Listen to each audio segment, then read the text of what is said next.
안녕하세요. 주차연 막내 PD입니다. 오늘은 예전부터 말이 많이 나왔던 식량난에 대해서 말씀드려보고자 합니다. 지금 배달 외식 잘하고 있는데 우리나라가 무슨 식량난이냐 하실 수 있는데요. 하지만 식량난에 대한 우려는 이전부터 쭉 나오고 있던 이슈였습니다. 최근 곡물 가격이 하락하긴 하였으나 계속 상승할 것이라는 의견이 많이 나오고 있는데요. 왜 곡물 가격이 상승한다고 전문가들은 말할까요? 첫 번째로 곡물 가격이 상승하는 이유는 우크라이나의 전쟁 지속으로 될 수 있습니다. 지난 6월 우크라이나 댐 붕괴로 곡물이 훼손돼서 우크라이나산에 의존하는 나라들이 큰 타격을 받았습니다. 그렇게 우크라이나는 러시아의 전쟁으로 우크라이나 밀 수출량은 80% 급감하였고 따라 곡물 가격도 상승하였습니다. 오늘 영상을 준비하는 도중 이스라엘과 하마스의 전쟁이 길어질 수 있다는 우려가 확산되었는데요. 따라 오늘 미래생명자원, 고려산업 등 식량 관련주들이 상승을 보여줬습니다. 앞서 말씀드렸다시피 식량은 전쟁에 대한 영향을 많이 받기 때문에 전쟁으로 인한 곡물 가격 상승에 대한 기대감이 반영되었다고 볼 수 있습니다. 두 번째로 기후변화를 이유로 들 수 있습니다. 곡물 특성상 날씨에 많은 영향을 받기 때문에 기후변화가 매우 큰 타격을 줍니다. 미국 대초원은 심각한 가뭄으로 밀 장악이 매년 줄고 있고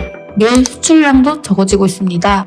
세계에서 밀 생산량 2위 인도는 밀 수출을 금지하기도 하였습니다. 지금 자기네들 먹기 살기 바쁘다 이거죠. 이렇게 지금 전쟁, 기후변화 등으로 식량 수급이 줄어드니 수급 국가들은 수출을 안 하려고 하죠. 우리나라는 식량 자급률이 낮고 수입 의존도가 높아서 자급자족이 어려운데요. 한국의 곡물 자급률은 19.3%로 OECD 회원국 가운데 최저 수준입니다. 이런 우리나라에게 식량 수출 제한은 매우 치명적이죠. 한국은 도대체 왜 식량 수입에만 의존할까요? 생각을 해보면 우리나라는 IT, 반도체 등 거부가 가치 산업 발전에 농업산업보다 힘을 많이 쓰고 있었는데요. 또 요즘 젊은 사람들은 농업을 안 하려고 해요. 농사는 힘든데 돈이 해가 적다고 생각하기 때문이죠. 또 도시와 시골의 양극화가 심해지면서 사람들이 시골로 이동하지 않아 시골은 젊은 사람들이 사라지고 있습니다. 수입의 의존이 크고 작은 땅덩어리에서 농지는 자꾸 줄어들고 농사 지을 사람도 없고 정말 식량 위기가 되는 것이 이상하지 않습니다. 그로 인해서 식량 가격이 상승하고 물가가 정말 말도 안 되게 상승하였는데요. 진짜 요즘 어디 빵집 나가면 2명에서 2, 3만 원 쓰게 되더라고요. 정말 식량난이 곧 다가온다는 것을 몸소 느낄 수 있었습니다.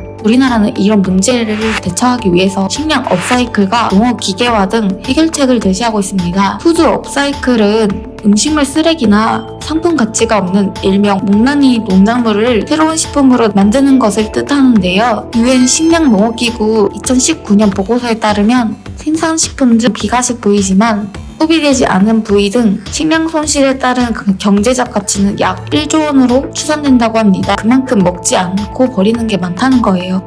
최근에는 고물가와 식량 부족으로 식량 재활용에 대한 인식이 어려웠던 푸드 업사이클이 다시 주목을 받기 시작한 것입니다. 제일제당, 오비 맥주 등 사이클 브랜드를 론칭하기도 하였죠. 또 시골 고령화 인력을 해결하기 위해 농업 관련 로봇도 개발에 힘쓰고 있는데요. 그냥 하이 빅스비 모내기 해줘 라고 하면 그냥 알아서 모내기 해주는 거예요. 제가 어디 유튜브에서 봤는데요. 막 날씨에 따라 쓰는 비료도 달라지고 농사를 시작하려면 많은 것을 배우고 시작해야 한대요. 그래서 스승이 존재해야 된다고. 자율주행 농기계가 상용화된다면 사람이 직접 트랙터를 운전하지 않아도 농기계 스스로 농사를 지을 수 있게 된다는 거죠. 그냥 농사 1도 모르는 제가 농사를 지을 수 있는 거예요. 만약 여기서 로봇의 기후에 따른 농업 빅데이터, 인공지능 또한 탑재된다면 어떻게 될까요? 사람이 굳이 힘든 농사를 안 해도 로봇이 대신 질 좋은 곡식을 가져다 주겠죠. 국가 안보를 위해서 식량 확보가 중요한데 우리나라도 자급자족에 발을 들일 수 있는 거예요. 물론 농지가 작은 게 아직 문제겠지만 이 자율주행 농기계 상용화가 아주 먼 미래가 아니라는 것. 이미 자율주행 농기계는 직전 단계까지 개발된 상태이고 4, 5년 뒤에 상용화될 수 있는 수준이라고 합니다. 그래서 꽤나 시장에서 주목을 받았죠. 주변에서 농슬라라고 사람들 참 이런 거 잘 지내네.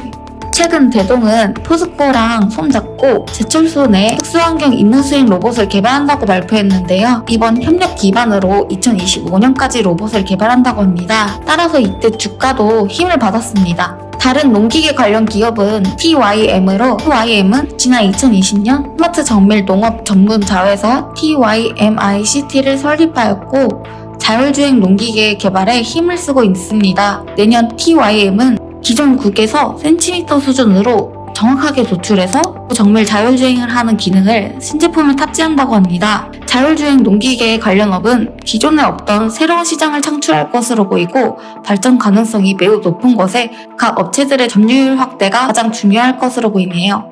오늘 영상은 여기까지입니다. 알고 싶은 정보나 궁금하신 점이 있다면 댓글로 알려주세요. 구독과 좋아요는 영상을 만드는 데 힘이 됩니다. 감사합니다.